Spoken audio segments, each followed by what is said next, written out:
ہم پہچانتے ہیں. بے حرمتی کرنے والوں کو آپ نہیں پہچانتے بھائی, ہم پہچانتے ہیں. ہمیں معلوم ہے کہ کس نے کب کب بے حرمتی کی. کتنا برا لگا مسجد نبوی کے سائے میں نعرے لگا کے. واقعی غلط بات ہی ہوگی بھائی, مجھے تو پتہ نہیں کیا کہا کیا نہیں کہا, غلط بات ہوگی, نعرے لگائے. اچھا, اور مسجد نبوی میں روضہ رسول کے ساتھ کسی کا دروازہ جلا دیا جائے؟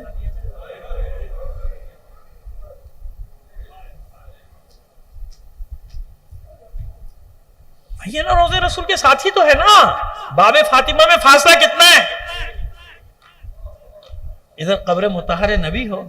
کم سے کم اتنا سوچ لیتے کہ جب یہ آوازیں بلند ہوں گی تو تمہارا رسول بھی تو سنے گا نا. دیوار رہے درمیان میں, بس دیوار کے ادھر ہے قبر مطہر پیغمبر اور ادھر ہے پیغمبر کی بیٹی. تو تم نے کس پر حملہ کیا ہے؟ باب فاطمہ کہاں تھا؟ متصل ہے نا مسجد نبی سے, حضور کے حجرے سے, حضور کی قبر مطہر سے متصل ہے نا. تو پھر یہ کہاں حملہ کیا تم نے؟ بھی کہتے ہو کہ ذکر بھی نہ کیا جائے. عجیب لوگ ہو, لکھتے بھی ہو, مانتے بھی ہو, پھر کہتے ہو نہیں بتائے نہیں لوگوں کو. کیا نہیں بتائیں؟ بس ہمیں یاد ہے, ہم جانتے ہیں کہ بے حرمتی کیا ہے. کوئی ہستی دروازے کی پشت سے کہہ رہی ہے کہ کیا غضب کرتے ہو, کیا میرا دروازہ چلاؤ گے؟ میں تمہارے رسول کی بیٹی ہوں, میرے گھر میں حسن حسین ہیں, میرے بچے ہیں چھوٹے چھوٹے, کیا کرتے ہیں؟ لیکن نہیں, آنے والوں نے بس اتنا کہا کہ ہم کچھ نہیں جانتے, ہمیں تو علی کو باہر نکالنا ہے. لکڑیاں چنی جاتی رہیں اور معصوم کا عالم یہ ہے کہ اپنی پشت مبارک دروازے سے لگا کے کھڑی تاکہ دروازے کو گرنے سے روکا جائے. آگ لگائی گئی اور جب چوکھٹیں کمزور ہو گئی دروازے کی تو پھر بلیوں سے اور برچھیوں سے دھکا دیا گیا. کہاں تک معصومہ روکتی اس دروازے کو. نتیجہ یہ ہوا کہ جب دروازہ گرا تو بی بی دیواروں در کے درمیان پس گئی, گر پڑی. میں بہت احتیاط سے پڑھوں گا, بہت احتیاط سے, اطمینان رکھیں. مجھ میں اتنی ہمت نہیں, ویسے سخت روایات پڑھ دوں, میں پڑھ بھی نہیں سکتا. بہرحال آپ نے گرتے گرتے آواز دی, اسما دوڑ, فضا دوڑ, میرا محسن شہید ہو گیا. ایک چادر, دوسری چادر, اسما اور فضا نے چادروں میں لپیٹا, چادریں دی, چادر نہیں چادریں. اس عالم میں معصومہ نے دیکھا کہ علی کو کھینچ کے باہر لے جا رہے ہیں. ساری طاقت جمع کی معصومہ نے, اپنے آپ کو چادروں میں لپیٹا, چادر میں نہیں کئی چادروں, اور اپنے وجود کو علی کے وجود پہ گرا دیا. اور جب علی کو کھینچا گیا مولا کو تو دامن تھام لیا مولا. بہت ڈرتے ڈرتے پڑھ رہا ہوں, نہ پڑھا ہوتا تو میں کبھی آپ کے سامنے نہ پڑھتا کہ ساتھ گھسٹتی ہوئی آئی ہے بی بی باہر. اور جانتے ہیں جملے زبان پہ کیا تھے؟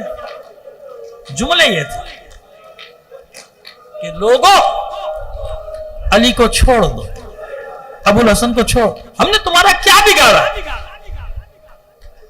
کیوں ہمیں چین سے نہیں رہنے دیتے؟ تو آنے والوں میں سے ایک نے تازیانے کا وار کیا شہزادی کے ہاتھ.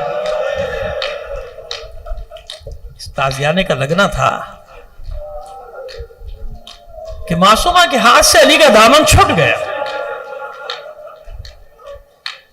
تو پھر آپ نے بددعا کے لیے ہاتھ اٹھائے. علی کی نگاہ پڑی, چلا کر کہا سلمان سے یا ابو ذر سے, میرا پیغام دو دختر رسول کو بددعا نہ کریں. کیونکہ صرف ہاتھ اٹھائے تھے تو مدینے میں زلزلے کے آثار نمودار ہو گئے.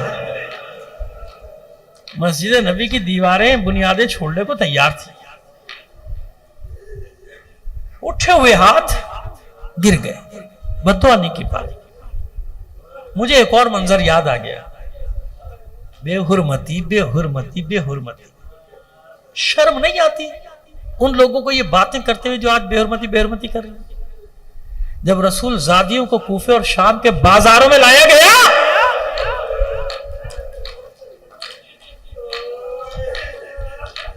اور ساری خلقت تماشائی تھی،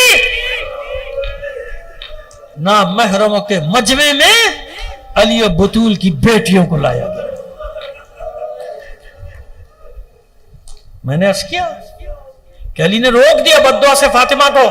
مجھے ایک اور منظر یاد ہے، جب سارے مرحلے طے کرنے کے بعد پہنچے ہیں نا دربار کے دروازے پہ دمشق میں، اور حکم ہوا کہ قیدیوں کو اسی حالت میں دربار میں لایا جائے، ثانیہ زہرا نے انکار کر دیا کہ میں علی کی بیٹی اس عالم میں اس دربار میں نہیں جاؤں گی. وہ دربار کا منظر الگ ہے جو میں محرم میں بیان کرتا ہوں کہ کیوں ایسا کیا.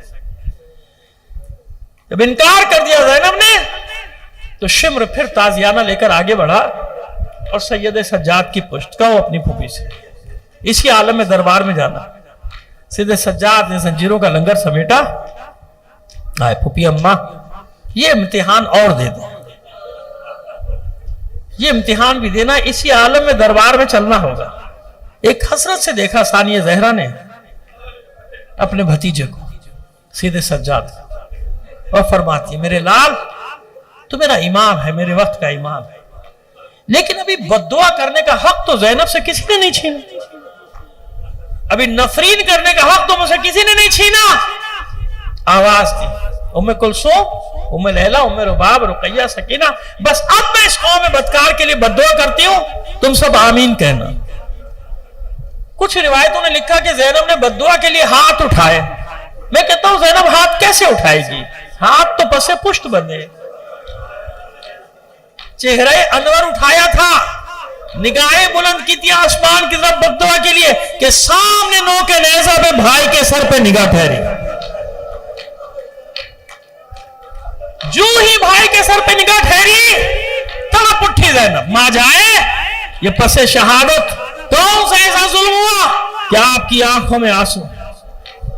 اگر نو کے نیزہ پہ تلاوت کرنے والا سر گویا ہو جائے تو تعجب نہ کرو. سر حسین گویا ہوا بہن، ساری محنت اکارت ہوئی جاتی ہے. زینب یہ امتحان بھی دینا ہوگا، اسی عالم میں دربار میں جانا ہوگا. پس عزاداران حسین وہاں ماں نے علی کے کہنے پہ، زینب کے بابا کے کہنے پہ اٹھے ہوئے ہاتھ نیچے گرائے تھے. یہاں جیسے ہی بھائی کے لبوں پہ کلمے جاری ہوئے زینب کے اٹھے ہوئے ہاتھ گر گئے. سر نے اڑائے ہوئے، آخری جملے، سر نے اڑائے ہوئے دربار میں داخل ہوئی زینب. اتنا ضرور ہوا کہ بیویوں نے اپنے حلقے میں لے لیا، اس کی نگاہ پڑی محض کی، پوچھا بنت علی ہے کہ نہیں؟ بتائے گا کہ ہے، کہ سامنے لاؤ مجھے کچھ گفتگو کرنا ہے. اتنا سننا تھا فضہ سامنے آ گئی. خبردار کوئی آگے نہ بڑھنا. پوچھا گیا کون ہے؟ کہا اس گھر کی کنیز فضہ. حکم دیا جلاد کو آگے بڑھ، اس کو قتل کر دے. جو ہی وہ تلوار سوتے آگے بڑھا، فضہ نے نگاہیں دوڑائی دربار میں چاروں طرف. کتنے ہی حبشی غلام کھڑے تھے، ان کو للکار کر کہا کیا ہوا تمہاری غیرتوں کو؟ یہ یزید تمہارے قبیلے کی ایک عورت کے قتل کا حکم دیتا ہے اور تم آرام سے کھڑے ہو. ان حبشی غلاموں کی غیرتیں جاگی، شمشیر بے نیام کی پہنچ گئے یزید کے سر پہ. ابھی اس دربار میں خون کی ندی بہ جائے گی. حکم واپس لے، یہ ہمارے قبیلے کی عورت ہے. بس زینب سے یہ منظر نہ دیکھا گیا. مدینے کا رخ کر کے کہا نانا دیکھ لیا، گھر کی کنیزوں کے دفاع کے لیے کتنے حبشی غلاموں کی غیرت جاگ اٹھی. کسی مسلمان کی غیرت نہ جاگی کہ آگے بڑھ کر کہہ دیتا میرے رسول کی بیٹیاں.